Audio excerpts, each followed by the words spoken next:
Hey guys, thanks for clicking on this video.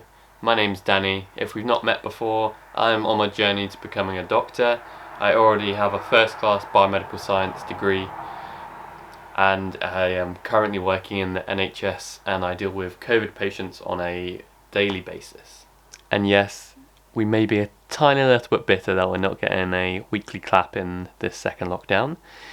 However, this video is about the breaking news about the current Pfizer vaccine and how it's going to impact mine and your daily life. So watch the rest of this video to find out.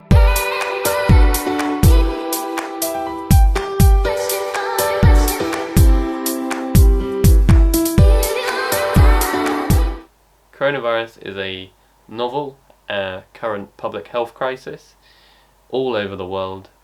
It originated from bats in Wuhan province in China. 51 million cases have been identified and about 1 million people have lost their lives globally to the disease. So it's about a 1 to 2% fatality rate. So how on earth has this virus gone from infecting people just in China to being a global health pandemic in the space of about a month? Well, it's partly due to the fact that the way we live our lives at the moment, we travel so frequently to other countries and we gather and congregate in small places in cities such as London when we get on the tube, and this happens all across the world. So you mix that with the fact that this virus is very easy to spread in close quarters when we're with other people, and boom, like that, space of a month, and there may not even be one country at the moment that's not got a coronavirus infection. Treatment at the moment is largely supportive. We don't have anything that can adequately combat the virus, and often those that are critically ill and have multiple comorbidities such as COPD or diabetes, these make up the large proportion of the fatalities, and often younger, fit and healthy tend to fight off the disease very well. And as we know, 80% of people that get the disease don't show any symptoms. So 8 in 10 people won't know they've had the coronavirus at all, not even have a sniffle. By far, this disease has had the biggest impact on my life and the way I go about my daily activities, and probably yours as well. We are not allowed to meet with whom we want. Many businesses have had to stop their operations unless they're deemed essential, and travel across the world, by and large, has come to a halt. Not only that, but a large proportion of the wages in the country of non-essential businesses were paid by the government through the furlough scheme, and then those people could sit at home and collect about 80% of their wage without having to work any hours to stop the transmission. Now, working in the hospital, I have had the opportunity to speak to some individuals who have said that this virus has impacted lifestyle and culture more than the war. Now, this may sound dramatic and a bit of an exaggeration, but I'll use this example from an individual's life that I spoke to. So this individual we'll call Fred. Fred had a serious car accident not long before the pandemic outbreak. He had to have a serious operation on his brain.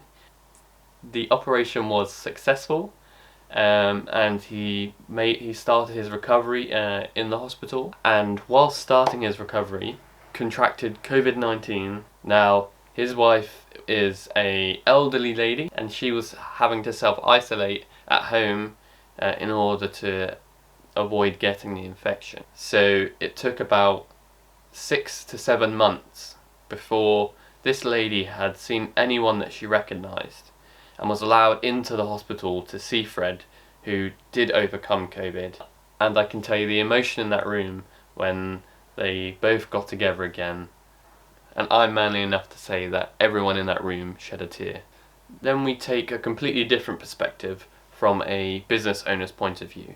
So there was a business that opened up. It was a restaurant that had opened up a month or two before lockdown. When the outbreak happened, all restaurants, this individual that owned the business used up £40,000 of their savings, which was all of their savings that they had, to try and keep the restaurant alive, keep the restaurant afloat. However, this business has now failed because the furlough schemes, or the schemes that were there to help small businesses and self-employed people, took too long to apply and to actually get back into the bank in order to help their cash flow. So at the moment, you may have seen that there is lots of positive press about the Pfizer vaccine. Now, I have to admit, I got very excited when I saw that it had a 90% efficacy, which means it works 90% of the people that it's given to, and that the British government have secured enough tests for 20 million individuals.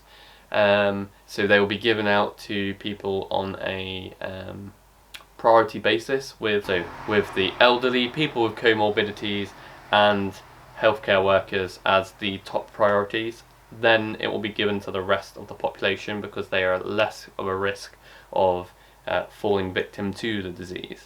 This vaccine is very different to everything that's out there at the moment in terms of the mode of action. Most vaccines use DNA, and they use a weakened form of the virus, or they use parts of the virus.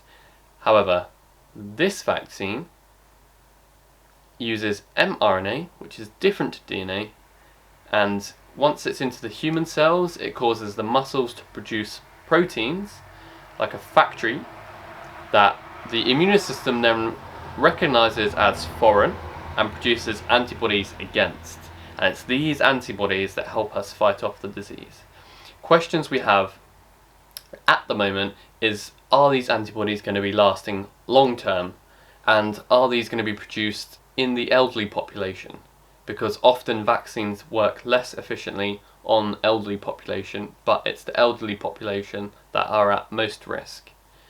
So there are still questions to be answered in the studies before we know whether this vaccine is going to be the answer that we are all hoping for. But what does this actually mean for you and me, and how it's going to change our daily lives? Are we going to have to wear masks on a daily basis?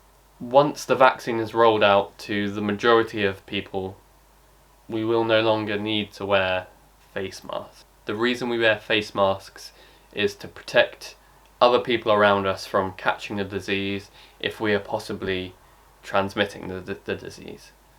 But if we no longer can transmit the disease because we no longer can catch the disease, then that means we wouldn't have to wear the face masks, which opens up a whole load of questions about things like sport and types of businesses that will be able to reopen. The first one that springs to mind for me is sport. We should be able to go back to playing sport. Businesses should be able to open and trade as usual. Kids will be able to sit exams like normal. However, they might be changed slightly. I've heard that there may be less content for them to learn for the exams because they've had less time to revise for it, and they're also thinking about putting the exam dates back for the kids so that they have the adequate amount of time they need to get the desired mark that they would like. Now, the vaccine has minimal side effects. However, it was only done on 44,000 individuals. So that's quite a small sample size, especially when we're looking at things like the safety. Usually it is done by much, much larger cohorts.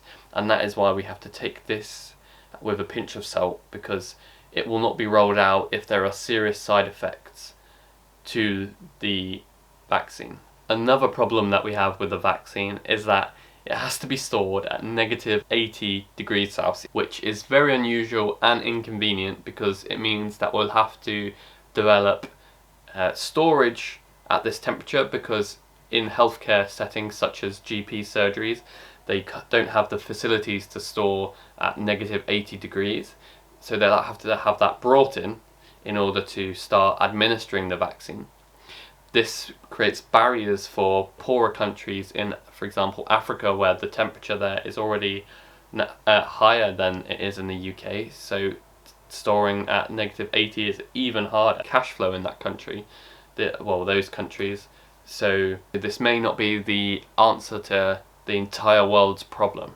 But what this does mean is that it's a start to fighting back to the disease that we currently don't have an answer for. So yes, we should get excited. However, hands, face, space.